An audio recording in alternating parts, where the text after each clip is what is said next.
You're watching HuffPost Live. I'm Nancy Red, and we think of the so-called art world. Many of us envision formally trained painters, hoity-toity art collectors, and persnickety gallery owners. But there's a corner of this world that embraces artistic expression that operates outside of mainstream.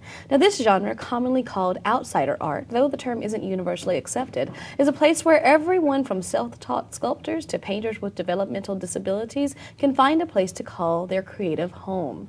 Here to give us an inside look at so-called outsider art, we're joined by a wonderful panel, starting with Andrew Edlin. He's the owner of the Andrew Edlin Gallery in New York and the organizer of the Outsider Art Fair. We also have HuffPost arts writer Priscilla Frank, and joining us from Creativity Explored in San Francisco, we have artist Camille Holvet and art instructor Paul Moshemer. Thank you all so much for joining us. I'm going to start with you because you're here with me, and this is such an interesting genre. How would you describe it yourself? Well, to me, outsider art is really a non-academic art. It's art that is unfiltered by a traditional institutional education, and the artworks are uninformed by art historical references, which is completely different than contemporary and modern art. So what would you say? Would you say it's more defined by the art itself or the artist? Well, that's an interesting question. I think, like contemporary art, the artist's background is very interesting insofar as it informs the work. In the case of outsider art, the work is very personal and radically individualistic. A lot of times these artists are sort of trying to create their own universes that they wish to inhabit. And being that it's not informed by art history or traditional training, it tends to be much more original. Priscilla, weigh in here. Do you agree with your research in this genre? I think I sort of see outsider art as pertaining more to the artist, for better or for worse. Like, that's definitely can be problematic, but I do think that the reason that these people are so removed from art history is because they're living with an unquiet mind or living in their own world in extreme isolation or have undergone trauma. But I do think behind most of these artworks, there's a really incredible story. Right, and with these incredible stories, Priscilla, in your reporting, you found that there are differing opinions of how to describe it and define it because of the individual, correct? Yeah, it's a really hard term to define because it's not a genre that the artists themselves came up with or know exists. It's really something that is cast upon them by writers and dealers and collectors who, it's like probably one of the only genres where the artist participating in it wouldn't be like, I'm an outsider artist. They may not even say that they're an artist, really. So when we're looking at this, it's such an interesting perspective. How long has this existed, Andrew? Well, I think it probably started with the cavemen, you could say those were the first outsider artists, but art historically, the term descends from the French term art brut, which Jean Dubuffet coined in the 1940s. He, although a trained artist, was championing works that he was discovering in mental asylums and prisons, and he contended since those artists were making work outside the trajectory of what was cool in the salons and academies of Paris, that it was somehow sort of more authentic and more pure. So interesting. Priscilla, some people, however, have problems with the terminology outsider art, right? Talk to us about that. Definitely. I mean, you could tell with the word outsider that it's already very marginalizing. And so when you're dealing with artists who, are, living in extreme isolation, a lot are imprisoned or working from psychiatric facilities, and to label them outsiders for people who work with them or know them personally is very marginalizing, and it, can make viewers feel like voyeurs and, really pushing these people into boxes. So a lot of people prefer terms like self-taught artist, non-mainstream artist, visionary artist. So you're not really like, you're an outsider. Well, I think it's a very interesting subject. For me, outsider connotes nonconformity. And it's, in some ways, it's a disregard for the rules, but with outsider artists, disregard is too self-conscious of a concept. These artists, for the most part, are even aware of the rules that the art world has laid out for them. So I think regarding the term outsider, a lot of it is about what an individual brings their own agenda or their own perceptions to that term. For me, I like the word outsider. I think it connotes originality and nonconformity. All right, well, this is a perfect time to bring in Camille. You're an artist, right? And you are with Creativity Explored. What say you regarding the term, the movement, the genre, outsider art? Outside art. Outside the art, look, feels good that I hope I get to get. There's a lot of money to go to New York to that show. Well, this is a great opportunity for you to show some of your artwork and tell us about it, so maybe you get that chance. How can I get the chance so I don't get high? Well, Creativity Explored is going to have a booth at the Outsider Art Fair, so I'm sure Camille's work will be well represented there.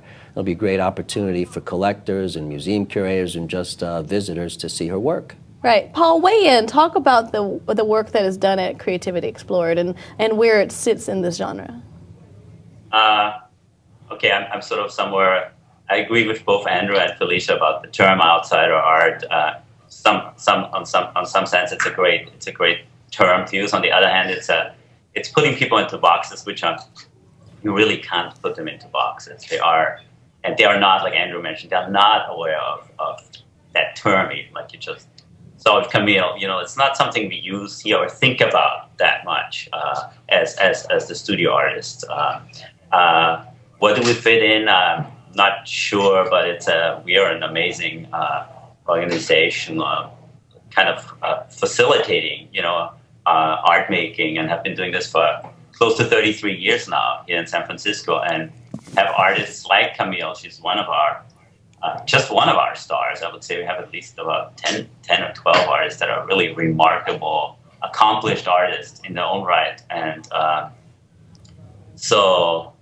I feel like some of our artists are top. I mean, I myself am from Vienna. I grew up very close to Guggenheim, so I've seen outside art even when I was a kid. I've seen some of the work and was really infatuated with it early on. And when I found Creativity Explored now 26 years ago, it was a remarkable experience walking into the studio and just being totally almost overwhelmed by the artwork and the power of it. Priscilla, you can relate to that feeling, right? To just being absorbed by this type of art. Yeah, I mean, definitely. And every artist is really showing you their interior world, and it really sucks you in. Right, well, we're talking about that. I mean, that's one of the reasons that this is so important to you, because it is something when you don't follow the quote-unquote rules. There's something really gripping about what is presented, what is created, what art means to that individual in this context. Well, these artists, for the most part, are compelled to create from the unique set of circumstances that affect their lives. And as a result, the work is hugely personal, and the more personal, the more universal. And I think that's what really grabs people about the work. A lot of people who don't have the benefit of a sophisticated art education, sometimes they're intimidated when they walk into a gallery or a museum because they don't have the background to understand the different art historical movements that inform the work that they're looking at. Yet the works by outsider artists are so personal that it really appeals to their common humanity more so than their particular level of education or their acculturation. Right, so Camille, what would you say, what compels you, what drives you to be the fantastic artist that you are? What makes you do your work, Camille? What makes me do my work? Relaxing and pay attention to it. Don't think of other things about that I would like to go to New York when it's the wrong time. I hope I make a big art show and get to be winning. That person will buy that art for me to go to New York without me obsessing on the whole time here in this. Would you say your work is a little bit about obsessing? Obsessing? Yes, about New York, about that. That I hope I get to go without obsessing while I'm doing my art. Well, hey, look, Paul, isn't that the sign of an artist's obsession? Yeah. And it is really interesting, too, because it comes across in the work. And Paul, would you say, like you said, you've been doing this for over 3 decades. What would you say is of all of the artists that you've worked with is a defining aspect of it? Is it a passion? Is it an obsession? Is it a release? Yeah, it's all that. I think it's definitely passion. It's like in Camille, especially in Camille's case, she writes about obsessions too. She writes about the things she loves and obsesses about, is passionate about. So she does it in a visual way, but also writing, adding writing in her work. But there's some artists. It's almost surprising where is that coming from? What they're saying, what their work is about. We have some artists here that. One artist, Vincent Jackson, he produces these portraits, and he's been doing them longer than I've known him, and they're all similar, but they're all so different, and he just does them. It just pours out of him. There's no, just like Camille does cakes or Ferris wheels, they just come out in a way that it couldn't be trained. You couldn't learn that anywhere. It's something that they need to, like a release. They need to speak about. They need to visualize. And yes, and see, here's the thing, for all of this, there are certain individuals, certain classic outsider artists, right, that people frequently say, well, give me an example that you can say, you can turn to this person. Well, probably the most renowned outsider artist, I would say, is Henry Darger, who was a Chicago janitor who, unbeknownst to anybody, made an incredible body of work over his 81 years.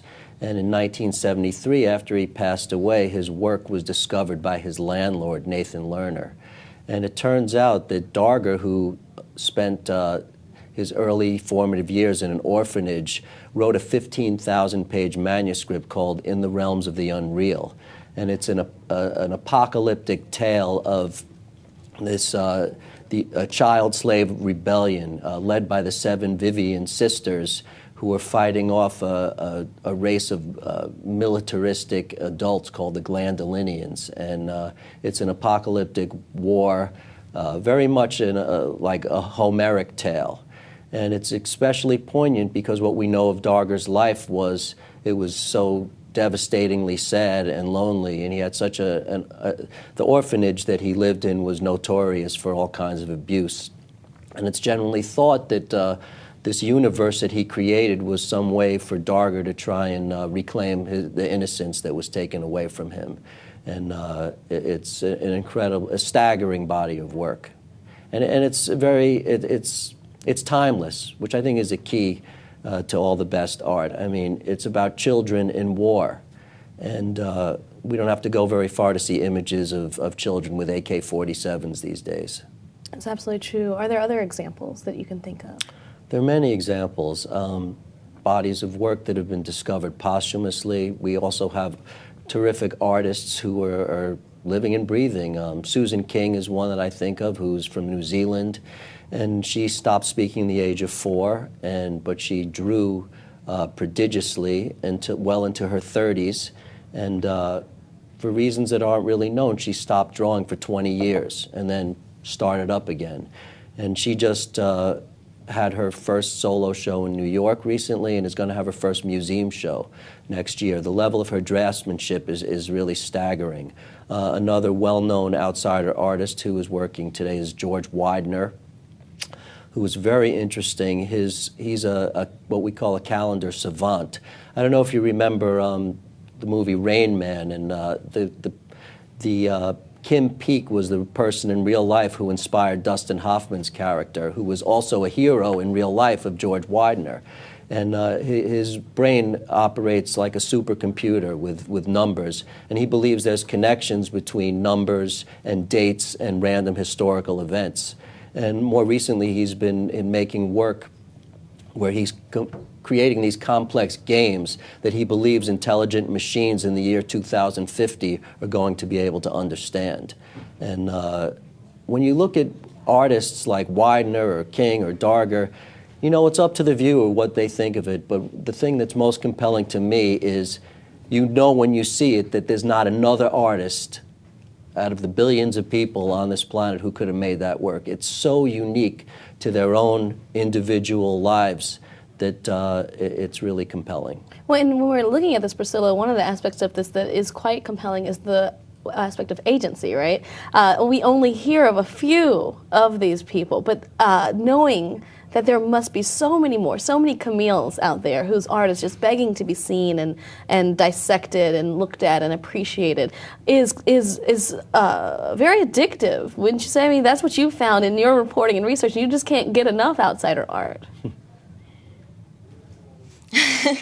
That's true. I do like it a lot. I mean, there's something, in its most romanticized sense, it is like art making the way that I feel like everyone wishes it would be, not like something where education or, it's not a matter of like class or how much education you have, how in the know you are. It's just like this pure need to create. And of course, that isn't entirely true. It's a little bit over-romanticized, but I do think at the core of it, it's this really great notion about art's ability to change lives. What's also interesting is, for the most part, these artists are creating without the audience as being part of the equation. So they don't necessarily have career ambitions, and that's why there's often a third party who has to be involved to get the work in front of people's eyes, because these artists, they're making work in their own universe for their own reasons, so they're not trying to get it out there. But it's only when someone discovers the work posthumously, or a family friend or a neighbor or a relative says, wow, this is fantastic, someone else should see this, that it makes its way out into the public eye. I couldn't help but think when I was preparing for the segment of Vivian Maier, right, the nanny. Absolutely, she's a great... Here are some of her photos. She was just randomly, like as a passion of hers, using her meager earnings to buy film, to take these pictures that she couldn't always even afford to get printed. That's right. And they're beautiful. And what's so great about this is, because this work is made without these kind of careerist ambitions, the work is so unself-conscious. So someone like Vivian Maier is a great example of that. Well, here's the thing, Camille, your work might not be made with professional ambitions, but you're getting some accolades. Right here we have someone watching who's very excited about your work. Canoe Cat says, I love Camille's art. It's wonderful. And I know you're talking about that, you were saying, well, I hope we can get to New York. Well, it's coming to New York, as Andrew said. How does it feel to be a part of this upcoming exhibit, this upcoming fair? Good to you, Camille. You've been chosen. Your art is What is going to be shown in New York at the Yes. Outsider Art Fair? How does that feel? That feels good. But it's really interesting, Paul, because at the end of the day, one of the aspects of outsider art is, as has been mentioned, it's not about that. That's a great cherry on the top, right? That's a great icing on the cake, so to speak. But it's not about that necessarily. Like Andrew said, that a lot of the outsider artists do their work all on their own, and I think that's true to a lot of the artists we see coming through. But then we do have this open studio kind of environment, so people do come in and see the artists at work, and so that, like, Camille is interested in selling her work. She's interested, in making money, having enough for a ticket to go to New York, possibly. So there's that they have a relationship to that.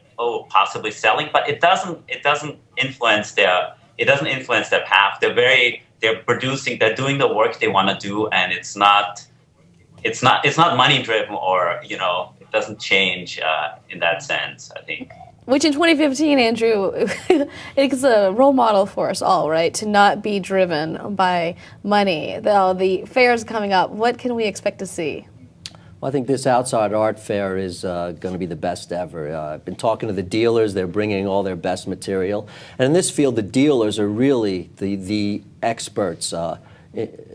Unlike contemporary art, it's only been recently where there have been programs and courses of study in graduate programs that include art brut and outsider art.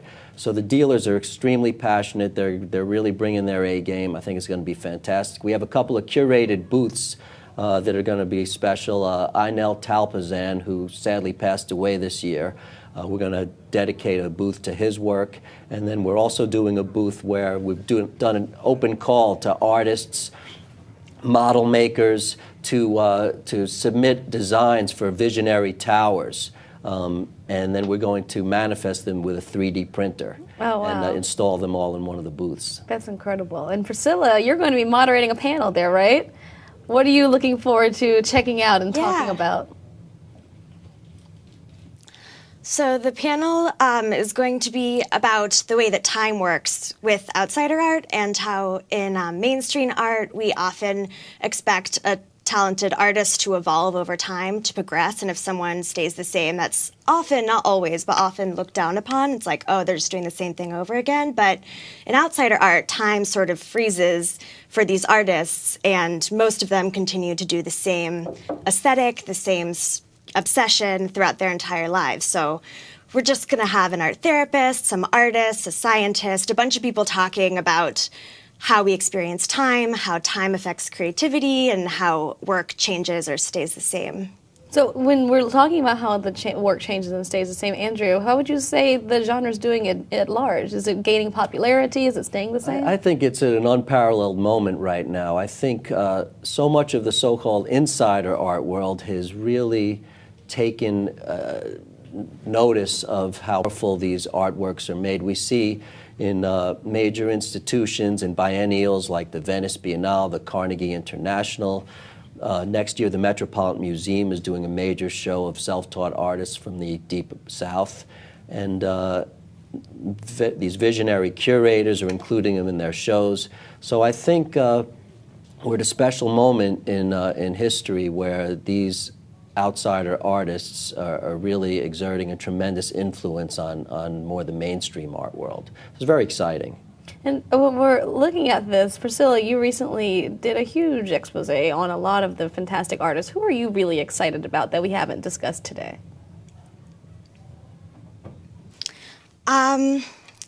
Gosh, I mean, there's so many. I'm writing a piece right now on an artist, Mark Hogenkamp, who creates these entire worlds out of little Barbie dolls and action figures, and he makes these extremely realistic World War II era scenes, and most of the characters are doppelgangers of his friends in real life, and every little piece of clothing is handmade to look, here you see. So everything is like made to look old and worn, and he just enacts these huge battles and scenes in bars. There's love stories, and Mark was in an accident where, or he was beaten one night, and now he doesn't have he lost his entire memory. So this project for him serves as his way to reconstruct his memories and rebuild his world. Oh my goodness. And Paul, that's why it's so important what you're doing, and it's so important that we're getting to see Camille and give these people the opportunity to express themselves and to be recognized for it. How can people who are watching support artists like Camille and like the individuals that we've mentioned, but specifically Camille, because we want to have our cake and hang it too? Well, of course, one way is to buy their artwork or see their artwork. You can do it if you come into Creative Export. If you're in San Francisco, we're on 16th Street in the Mission. Otherwise, you can go online to creativeexport.org, and we have an amazing website. So you can see, 135 plus artists that we have throughout the week, and some of their amazing work. There's little videos on each artist that you can, 30 to 45 second long videos that you can watch. And so supporting them, I would say seeing their work and buying it is a huge support, and visiting artists. A lot of our artists, like Camille, have friends. They have made friends with volunteers and visitors that come in just to see them. So it's kind of this experience of really meeting the artists too, and that is really, really special, I think, in our studio, because they have so much. I mean, it's such a rich experience. I can't even put it in words. I mean, many of us have been working here for many years, and we feel it every day. There's some amazing moments, and but I think there's also a great opportunity for people to support the institutions that champion this kind of work. Currently, there's an incredible show at the American Folk Art Museum here in New York City called Art Brut in America, which traces the 10-year period where Jean Dubuffet's original collection of Art Brut was housed at Alfonso Osorio's house in East Hampton, where it was visited by all the famous abstract expressionists of the day. And there's the American Visionary Art Museum in Baltimore. And these institutions are not as well-funded traditionally and as large and powerful as the major museums, and it's really important that people support them and go see the fantastic shows that they're putting on. And also to go to the fair, can you give us the dates and place? Sure. The Outsider Art Fair is going to be January 21st to the 24th at the Metropolitan Pavilion on 18th Street between 6th and 7th Avenues. Well, it's right here on our screen and in our resource, as well as information about Camille's work and all of the other artists that work with Paul. Andrew and Priscilla, Camille and Paul, we appreciate each of you joining us and thank all of you for watching. For more information on this topic, check out our links in our resource web below and stay tuned. The conversation always continues here at HuffPost Live.